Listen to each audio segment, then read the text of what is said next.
Today I wanted to share something I came across on eBay. Periodically, I just peruse through.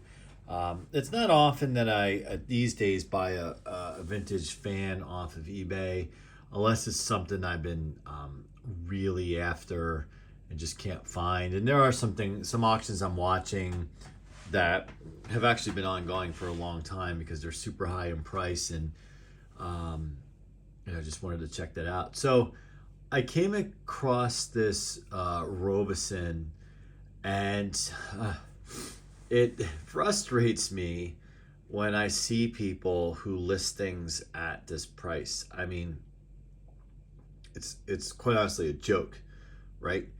So some backstory here is I actually bought, probably my last purchase on eBay was a Robeson over the summer. I did a video on that fan. It's really awesome. It's almost, I would consider, new old stock because it is so pristine, and it won't really see the day of light with me because I want to preserve it. But I paid under $100 for it. I'm pretty certain, for something that's mint. And then I see this. I might have even paid like $150. I don't remember, but it was worth it because it was essentially new old stock on a fan that's more rare. Like if it was which a lot of people compare these to, Lakewood. If it was a Lakewood, that would be on the pricier side because those are still plentiful out there, even the ones in good shape. So I saw this and I just got annoyed, and this seller here, Shop with Bella Stella. I am wondering if this is somebody who just has no clue and just thinks, oh, cool, a big old fan. It will probably fetch $300. Well, it won't. Because most people, if you're younger and you're a collector in your 20s, maybe even 30s, you're not going to even really know what this is nor freaking care. You might just think, oh, it's just an expensive Lakewood. And we know a Robeson is not a Lakewood. But someone who's a little bit older, which would be me, knows what this is. And it's a little bit rarer, but certainly this is not $300. You could find this at a thrift store for $5, maybe $12, $10, something like that. What's most obnoxious to me, I think the most obnoxious part of all of this is the listing says vintage super rare Robeson 20-inch box fan, 3-speed metal box, needs cleaning. That last word is what annoys me with this. Why would you try to list something for $300, which you're not going to get for it, and not present it in the best light possible in terms of cleaning it? If it was broken and you don't know how to repair it, kind of thing, not really a collector, I get that. But everyone can clean. Like, even if I'm not even talking about oiling the darn thing, just clean it. So like if you take a look at these pictures, let's zoom. Let's see, we can blow it up a little bit. So,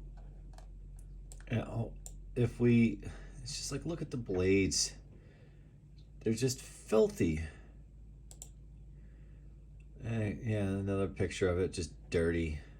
It's like very dirty, like major high hours dirty. And you see maybe somebody attempted on the grill, like without taking them off. Just like, oh, let's just like dust it. Because if they took off the grill, you might as well wipe the blades off too. But they just did that. And there's some broken slats here. Fine, that's common. But there's some, I don't know if these are stains, rust. I mean, oh my goodness. And then like this view, like look how filthy that grill is. I mean, in this picture, it doesn't look like these things were attempted to be cleaned. I mean, just a complete disaster. And I mean, I mean, at least the pictures are accurate and they're not trying to hide something. I mean, at least there's that. I mean, shows high hours right here. Can't imagine what those the motor looks like, and the windings just caked with dirt and dust. Yeah, it's pretty bad. You know, this seller might get lucky if they find somebody who, like, this was like their childhood fan, and they will pay for something like this no matter the cost and kind of the condition.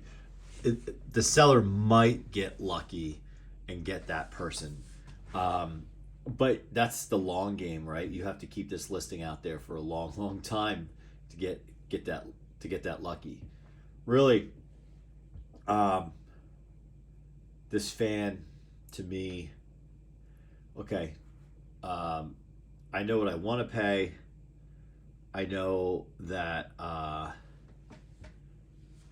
know what I want to, what I would pay versus what the market would actually, demand for this thing.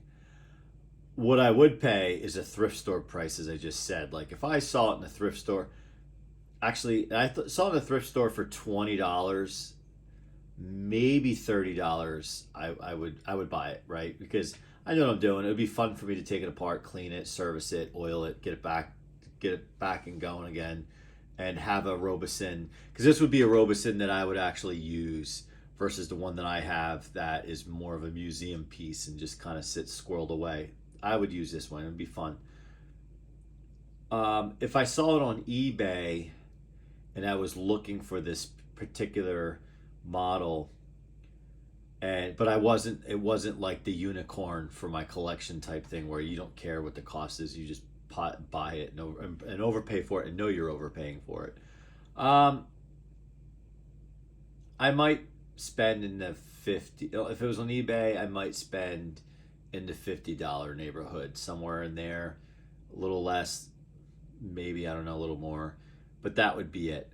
But $300, you're a joke. You're a complete joke. I don't know if this is the same seller. So there was a seller over the summer, and I was just looking, because I had my Robeson, and I was just looking, and I saw another Robeson come up. Some seller, had a Robeson on here, the same fan, for like $1,000, and it was in this kind of condition, which makes me wonder it's the same seller that has this out there. And I messaged that seller, and I tried to give some unsolicited advice. I was very friendly. Unit's in good pre-owned condition. What a joke. And I tried to give some, just some friendly, say, hey, I'm a collector. This is a nice fan you have. It's pretty rare. I agree. But the market, it's not going to sell at this price. At least clean it. At least, maybe if you try cleaning it, lowering the price, it should sell pretty quickly. And the guy wrote back, or the person wrote back, and just said, thanks, now go away. Okay. I was just trying to help. Just trying to help you make some money. So this is probably a pretty canned listing here. They probably use this for all. It's probably like a form that they use for all their listings.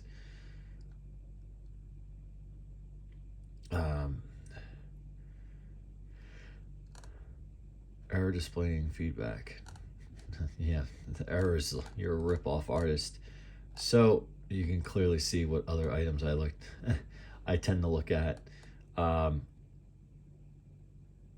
Yeah, so like in comparison, this vintage Windsor, Lakewood, for $150. If I was seeking out that fan, I would pay $150. And $25 shipping is really good, actually. No problem. I would do that. $150 for this beautiful machine. Now, look, this fan is rare, and it's old. It's cool because it's got the wide cabinet and whatnot. It's awesome, right? But even awesomer is this, and even in better shape. So why would I do that? Talk about not knowing your market. This Robeson here for $250. I think I saw this listing before.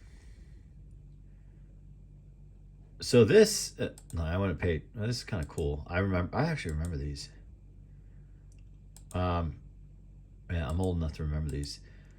So this is like in good condition, and it's a rare fan, right? It's a cool fan. It's not something I'm looking for my collection, but yet if I stumbled across it somewhere in a Goodwill store or whatever, and it was reasonably priced, I would definitely snag it. But $250, probably on the high side. But again, you're more likely to get your buyer because this thing is in pristine condition. Looks like it has low hours, not this disaster over here. So I just thought I would share that. And I just don't understand, like when it's been a long time since I've posted anything on eBay, especially with marketplace in existence today. It's just easier because you don't have to ship, and somebody could show up. And I tend to do contactless selling on marketplace. I have a Ring doorbell, so just say, place the money under the doormat, and your item is right there. Just grab it. You can ring the doorbell if you want to let me know that you came by, or not. So like I've done that. So it's been a while since I've sold things on eBay, but when I have sold things on eBay, I tend to go look for similar items and see what they're priced at. It's not so much what you want to get for the item, it's what you likely will get for the item.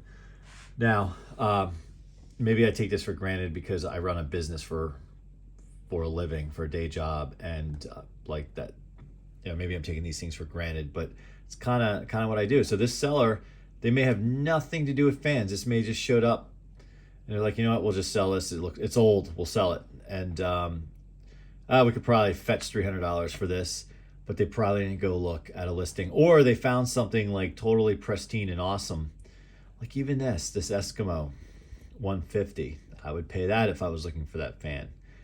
$150 is a lot of money. Don't get me wrong. Wow, that's free shipping, $150. So it's really like $120, $115. It's actually pretty good. I like those fans. This fan, I know this is fairly rare as well. $75. They lowered their price. You get the idea. I could spend all day on this. You have a Lakewood. You have these Lakewoods. This one, even this super electric, which is I think these are fairly rare, $85. Thin and lights, which I have a soft spot for anything Edison. $50, $99. That's a good price. I have that fan though. I have that fan. I have that fan. I have that fan. I have this one, as you guys have seen in videos, but with the other blade set, so the next gen with the other blades, but the square cabinet. All right, so I can do a whole day of being on the channel with you, looking at fans, but I just thought I would share that. Even flow. That's pretty rare, but $80. So you get my point. Anyway, I just received a comment from somebody on the channel that they were asking for more fan videos. I appreciate that because we've been doing other type videos, vlog videos, electric videos, garage project videos. I do have, hopefully by the time this airs, I would have aired a couple of fan videos. We do have some ongoing projects with some of the fans that need a little TLC or need a little electrical work. So we hope to get those as we're in the heart of winter as of this recording to get those done. Anyway, let me know what you guys think. Do you guys ever go out on eBay to add fans to your collection, or is it do you only go to eBay as a last resort if you're looking for that unicorn fan or that rare fan for your collection, or you're like, no way to eBay? I just try to locate things in the trash or marketplace, etc., estate sales. Let me know. I want to hear in the comments, and certainly if you haven't, subscribe, like, and we'll see you on the next one.